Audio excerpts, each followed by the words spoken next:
আজকের রেসিপি ঝটপট restaurant style chilli beef. এটা তৈরি করা যতটা সহজ, খেতে ঠিক ততটাই মজা। Trust me. আর ট্রাস্ট করতে হলে অবশ্যই রেসিপিটা দেখতে হবে। অনুরোধ থাকবে পুরোটা রেসিপি না টেনে দেখে ফেলার জন্য, কারণ রেসিপিটি খুবই সংক্ষিপ্ত। আপনাদের কথা মাথায় রেখে আমি খুব ইজিলি এবং ঘরের কিছু ইনগ্রিডিয়েন্টস দিয়ে কিভাবে চিলি বিফ করা যায়, স্পাইসি চিলি বিফ, সেটা এখানে দেখিয়ে দিয়েছি। এই কালারফুল আইটেমটি আপনি যে কোনো সময় আপনার গেস্টকে তৈরি করে দিতে পারেন ফ্রাইড রাইস বা পোলাওয়ের সাথে। তো ভিউয়ার্স, আর কথা বাড়াবো না, চলে যাব এই অসম্ভব কালারফুল একটি রেসিপি ঝটপট স্পাইসি চিলি বিফে। ভিউয়ার্স, ঝটপট চিলি বিফ করার জন্য আমি এখানে গরুর মাংস নিয়ে নিয়েছি। আপনারা দেখেন আমি একটু লম্বা করে কেটে নিয়েছি। আপনারা চেষ্টা করবেন একটু লম্বা লম্বা করে কেটে নিতে, তাহলে দেখতে খুব সুন্দর লাগে। এখানে আমি আধা কেজি গরুর মাংস চিকন লম্বা করে কেটে নিয়েছি এবং এটাতে কোনো হাড় নেই। চেষ্টা করবেন হাড় না নেয়ার। এখন এটার মধ্যে আমি ব্যবহার করব পরিমাণ মতো কিছু মশলা। আমি দিব খুব সামান্য একটুখানি লবণ নিয়েছি, হাফ চা চামচ হলুদের গুঁড়া, হাফ চা চামচ মরিচের গুঁড়া, হাফ চা চামচ ধনে গুঁড়া, হাফ চা চামচ জিরে গুঁড়া, আর গোলমরিচের গুঁড়া দিব হাফ চা চামচ। এখানে 1 চা চামচ আদা বাটা, 1 চা চামচ রসুন বাটা আছে। এই সবকিছু দিয়ে আমি এটাকে মেখে ভালো করে মেখে নিব।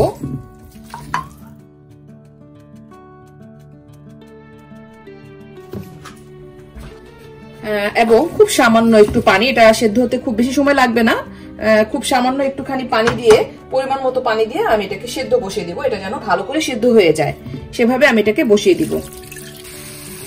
আমি গরুর মাংসটাকে খুব ভালো করে সেদ্ধ করে নিয়েছি। প্রায় আমার এটা সেদ্ধ হতে ঘন্টাখানেক লেগেছে। এখন এটা একদম পানি কিন্তু একদম শুকিয়ে যায়নি, আপনারা দেখেন হালকা একটু পানি আছে।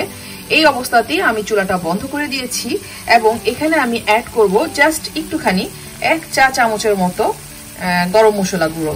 কারণ আপনারা হয়তো লক্ষ্য করেছেন আমি এখানে কোনো গরম মশলা দেইনি। আসলে চিলি বিফ একটি চাইনিজ আইটেমের মধ্যে গরম মশলাটা মানায় না, দিলে ভালোও লাগে না, কিন্তু একটুখানি গরুর মাংসের ফ্লেভারটা যেন ভালো আসে তার জন্য আমি একটুখানি গরম মশলা এখানে অ্যাড করেছি। এটা হয়ে গেছে। আর আমি কিন্তু কোনো তেলও ইউজ করিনি, এটা আপনারা লক্ষ্য করেছেন, কারণ প্রয়োজন নেই। আমার গরুর মাংসটার মধ্যে একটুখানি তেল ছিল, সেটা দিয়ে এটা হয়ে গেছে। আর যেহেতু আমি এটা ফ্রাই করব তেল দিয়ে, সাদা তেল দিয়ে, সো অযথা তেল আমি দিব না, তেল যত অ্যাভয়েড করা যায়। আর আপনারা যদি চান আপনার মাংসের মধ্যে যদি একেবারেই ফ্যাট না থাকে, তাহলে আপনারা 1 চা চামচ বা 2 চা চামচ সাদা তেল ইউজ করতেই পারেন। সো এটা হয়ে গেল। এখন আমি চলে যাব রান্নার পরের স্টেপে। ভিউয়ার্স, চলে এসেছি চিলি বিফ রান্নার রেসিপিতে। অলরেডি আমি এটি ফ্রাই প্যানের মধ্যে প্রায় 2 টেবিল চামচ সাদা তেল বা সয়াবিন তেল দিয়ে দিয়েছি। এখন এটার মধ্যে আমি অ্যাড করব খুব ভালো করে মিহি করে কুচি করা আদা রসুন কুচি। এটা অবশ্যই দেওয়ার চেষ্টা করবেন। আদা রসুন কুচি যে কোনো চাইনিজে দিলে খুব ভালো একটা ফ্লেভার আসে। এটাকে একটু ভাজবো এবং পুরোটা রান্নাই হবে হাই হিটে এবং ঝটপট রান্নাটা হয়ে যাবে। এটাকে একটু ভেজে নিব আমরা 1 মিনিটের জন্য। 1 মিনিট ভাজা হয়ে গেছে। এখন আমি এটার মধ্যে অ্যাড করব সেই গরুর মাংস যেটা আমি সেদ্ধ করে রেখেছি। যেহেতু আগে থেকে সেদ্ধ করা, এটা রান্না করতে খুব কম সময় লাগবে। আমি এই জন্য এটা আপনাদেরকে রেসিপিটা শেয়ার করছি যে কত ঝটপট কালারফুল একটি চিলি বিফ তৈরি করা যায়। এটাকে একটু তেলটার মধ্যে ভেজে নিব 2 মিনিটের মতো। জাস্ট 2 মিনিট আমি গরুটাকে ভেজে নিয়েছি। এখন আমি এটার মধ্যে অ্যাড করব, আমি কেটে নিয়েছি ক্যাপসিকাম 2 রকমের, সবুজ এবং হলুদ। আপনারা ইচ্ছা করলে ইয়েলোটাও দিতে পারেন। এবং আপনারা লক্ষ্য করছেন আমি কিন্তু ক্যাপসিকাম গুলো একটু চিকন লম্বা করে কেটেছি। ইভেন পেঁয়াজটাকেও আমি একটু লম্বা করে কেটেছি।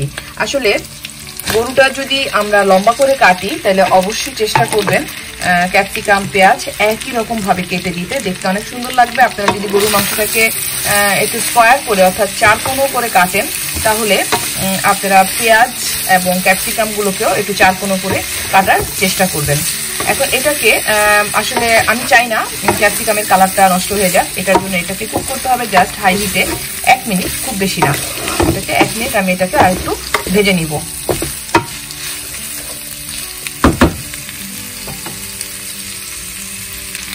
ক্যাপসিকামগুলো দিয়ে জাস্ট 1 মিনিট ভেজেছি। এখন আমি এটার মধ্যে অ্যাড করব, যেহেতু এটা একটু স্পাইসি হবে, তাই আমি এখানে গোলমরিচ নিয়ে নিয়েছি half teaspoon, chilli flakes half teaspoon আর হচ্ছে কাঁচামরিচ 2-3টি। আপনারা ইচ্ছা করলে ঝালটা কমও দিতে পারেন। আমি একটু স্পাইসি করবো, এই জন্য আমি একটু ঝাল দিয়েছি। এখন এটাকে একটু নাড়বো, খুব বেশি না। এখন আমি এটাকে একটু মিশিয়ে নিব জাস্ট খালি।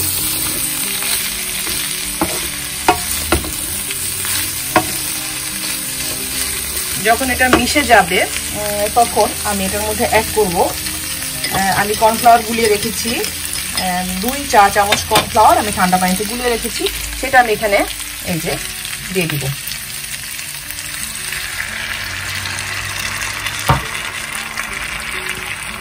আরও অ্যাড করব এটার মধ্যে আমি এখন কিছু সস অ্যাড করব, সেটা হচ্ছে আমি সুইট চিলি সস দিব এখানে প্রায় 2 টেবিল চামচের মতো।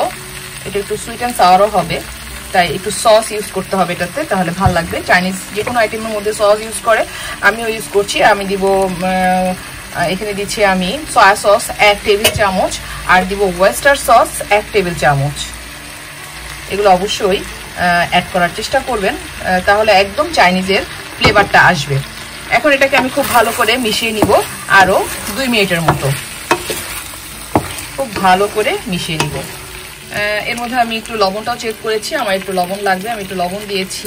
আর আপনারা যদি এটাকে একটু গ্রেভি দিতে চান বা গ্রেভি করতে চান, সেক্ষেত্রে একটু পানি অ্যাড করতে পারেন। আমি একটুখানি পানি দিয়ে দিলাম, বাস একটুখানি, জাস্ট 2 টেবিল চামচের মতো পানি। এটা কিন্তু হাই হিটে এখন জাস্ট 2-1 মিনিট নাড়াচাড়া করেই চিলি বিফটা রেডি হয়ে যাবে।